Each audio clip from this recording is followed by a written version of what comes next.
How you doing, YouTube? Matt with Massive Beer Reviews, back with yet another review. IPA time, in the form of Commonwealth Brewing Company's Limonjelo India Pale Ale. Is it Limonjelo or is it Limonjelo? I don't know. It could be either. There's a TV show, I love it. The League. It's about fantasy football. If you don't like fantasy football, it's still fucking hilarious, so watch it. It's very kind of, poop and fart jokes. But the one dude, that Keenan Peele guy, the skinnier one, they were like, the one guy walks up to him and he's a janitor and he goes, "Oh, Carmangelo." And he called him Carmonjello. And the guy, busts his chops for the whole episode. He goes, Carmangelo at the end. Yeah, anyway, that's what I get from this. That joke I get from that. I could have told that joke way better, but it didn't land. So you just get to watch me drink a beer now. Bonus for you. Anyway, it's from Commonwealth Brewing Company. It is a fourth of 4 cans. I was sent 4 cans from the lovely Ryan. He sent me a 4 beers from these guys. This is the last one. First one was great. Second one was third one was awesome. Hopefully this one is even better than all those combined. Anyway, as far as what else it says on the can, it says, I can't say it's a Limonjelo now. India Pale Ale, 6.4% alcohol by volume. Commonwealth Brewing Company, Virginia Beach, Virginia, and that'd be that. They have this black kind of wrapped can with this kind of abstract kind of patterns on it, and then it sort of stick around there. I dig it. What do you want? What do you want from me? Oh, beer review, that's right. That's why you're here. Anyway, well, you get one of those. So, there you go. Let's see, what do we have here? Now, I'm curious. If I had this inherent thing kind of floating through all these Commonwealth beers for me. I have a good thing, too. Getting these old school bubblegum vibes from them, which kind of I dig. So hopefully there's more of that in there, because I've been kind of digging on that flavor from these guys. Anyway, finger and a half, it's not, I wouldn't call it what could be head, but, it's creamy. It's neurotic. I love that. I just make up shit called neurotic, and people listen to me. Anyway, and, she's got a deep, rich, dark kind of, how do I put it? It's orange, it's yellow, it's the same kind of colors that a lot of your IPAs are, but this just has a density to it. It kind of just has that kind of like a bulb going out in your bathroom. Mine's been out for about a week now, so I understand that analogy all too well. And you get a little bit of light, but not enough light. That's what I'm kind of getting in that sucker right there. So, does she look like a typical IPA? No, but she doesn't look necessarily darker than your typical IPA. It just seems like the translucence. Words. I stumbled through that. I'll blame that on my prosthetics that I'm wearing for my oral surgery. There you go. See? These things come in for handy every now and then. And anyway, it looks like the translucenceness. I can't say that word. Damn it! Okay. The vibrance of the beer isn't jacked up. The contrast is not done. It didn't do all that fancy tricks that... Yeah, whatever. I'm dying here. I'm going to just jump into the beer. Let's get a nose on her.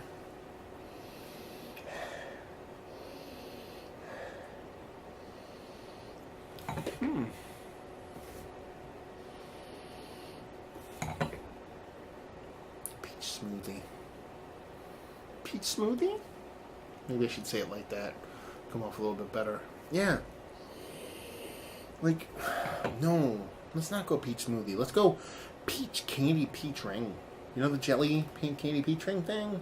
Not as candy as that. But it's got that vibe. Almost like somewhere a little bit less jelly than that. There's a sweetness there. Outside of that fruitiness, a generic sweetness, there's a subtle generic bitterness floating around the back, but nothing too crazy. So, she smells like an IPA. Their kind of IPA. She doesn't look like a normal IPA. Let's see what she tastes like.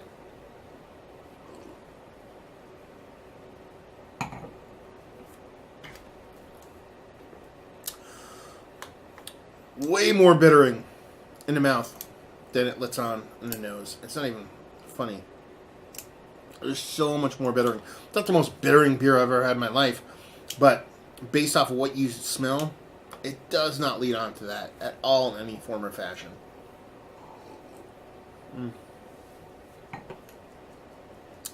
It's a mix of a weedy, not smoking weedy, like a pulley weedy, and fucking pine bitterness. You do get a little bit of that bubblegummy thing that I kind of talked about earlier. Very subtle, kind of floating underneath all that. There is a sweetness there, but it's nondescript. It's it's coming from the malt, but you want to kind of attribute it to some kind of fruitiness, but it's not really coming off that way. So you get that little bit of kind of bubblegum thing, maybe just a nondescript fruitiness and a nondescript sweetness. Then you just have that kind of bittering ruling the day. I wouldn't even say winning the day. It's ruling. It's totally like just ing the day, yang the day. That's a word, right? Use that. That's pretty much it. Impactful beer, big beer, impact-wise, but definitely comes off more bittering than you expect. And perfectly honest with you, to be perfectly honest with you, a little bit more bittering than I would like it to be. Actually, let me go back. I think I said this in the other review. The bittering's fine. I just wish that sweetness or the other kind of fruit components of the beer were kind of jacked up. Even that bubblegum portion of the show. And then I think the bittering makes more sense. So is it an age thing? Does it have time on it? Was it treated badly? I don't know. It is the 19th-ish of September, 2017, so I don't know how old the beer is. They don't date their cans. But it's a fun beer, interesting beer, bittering beer. Definitely like I did for their beers. This would be right in the middle for me. One leading away, definitely. But they were really fun beers in general. And this one's no different. Interesting, unique, and that's been a theme for Commonwealth throughout the whole thing, is that they're unique. They had their own kind of calling card to them. They weren't generic, so they tasted like a brewery's, not a facsimile what everybody else is trying to do. Let's put it that way. And it was pretty fun to go through them. So thanks very much, Ryan. So there you go. Let's talk about it. Is it one of the better IPAs I've had as of late? No, on the outside looking in, definitely, without a doubt. But at the same time, one of the more funner ones, one of the more interesting ones. That bubblegum thing throughout all their beers were kind of cool. The mouthfeels are always, on all of them, are pretty top notch. Value availability, no idea. Brewer only, assume probably anywhere between 14, 20, and 4-pack, because that's what breweries do nowadays. And just leave you what they feel like, what we like this. If you like, the bubblegum thing that I talked about through all these beers, if you like bittering, more weedy bittering, even this one has pininess.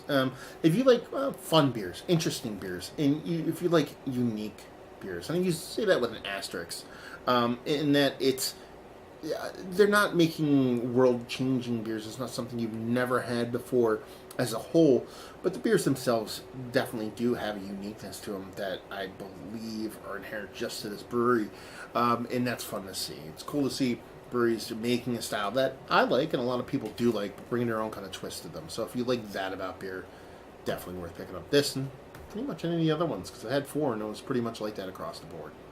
So there you go. Another review in the books. Hopefully you guys enjoyed the review. If you didn't, anywhere in between, please leave a comment in the comment section below. Like, subscribe, and all that fun stuff. Facebook, Twitter, Instagram, Untapped, Massive Beers, all 4 of those places. And another review down. So hopefully you guys enjoyed the review. Hopefully you're enjoying a nice beer right now, and hope we'll see you next time. Cheers.